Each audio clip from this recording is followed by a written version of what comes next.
Hello friends, welcome to my YouTube channel. Ten tuna kahin say din le nala nal hena chi ball hill. Miso si hin I ball hill we. Ikitip sa ham hilo le ji aong chui mai the na ten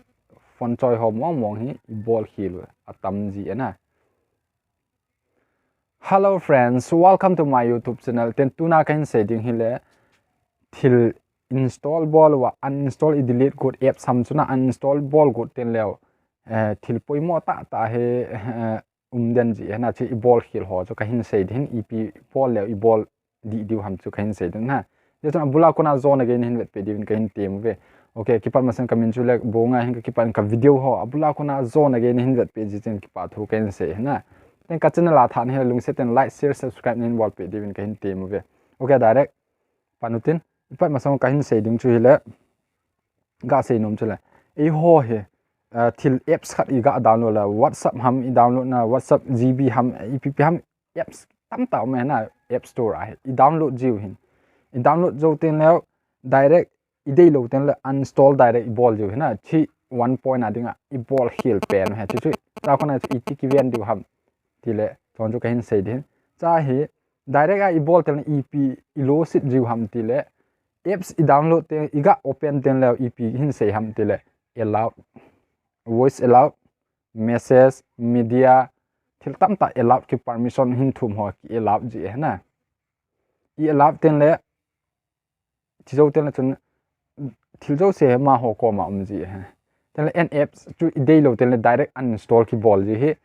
ball lo dia phata hai na aji chu uninstall na ball le allowed na ball sa ho chu min anei te ham chun apps nei te ham cha po na head su ke na phone sunga ip mam thoi po na head su ke ji a chu direct uninstall loading it ball ham chu kahin sei din example a chai super vpn he uninstall ka ball hai na uninstall ka ball din cha he kami edan ding 3 second ham 4 second ham kami edan cha he apps information uninstall share me cha he ka sei hin direct uninstall mi bai uninstall me okay mi le uninstall hiang hna so boy pon ema chin ball na hi thil tam ta hi na lo sit de si it off diu ham tile app store apps information a zo hi lu diu lu chai ten le open force stop uninstall storage data battery uses manage notification permission man hoya che diu ham tile permission a lu diu permission a lu ten cha wa hi allow hi umlo hena chi app sa hi im cha risk umlo hin ama sa ka sei ta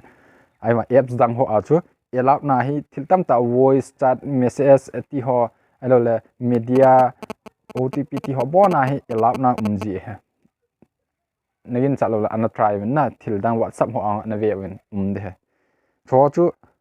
a uma le ma hon app su delete nong le chun a het ning ju he na ji a chu tho chu I off ngai it off de ham te allow na hi allow ki pi ho zo si off diu you off site and remove permission if apps is not used kiti hana chong hi off do you off site and ti a hum din site and open force stop mean uninstall me chai uninstall me do me site and ti super vpn do you want to uninstall this app till cancel mean okay man chai okay me do hana ting le bo chun na save do on ha na permission ho chu na off na off ting la bo chu na off na direct uninstall na bola na permission ho chu ki off lo ha chu iga head devin ka hin ti we okay ka ki pan bula khona zone again hin that page ki pa thu ke sei na ten na phat chom pi le do like subscribe share na bol pi devin ka hin thu me bye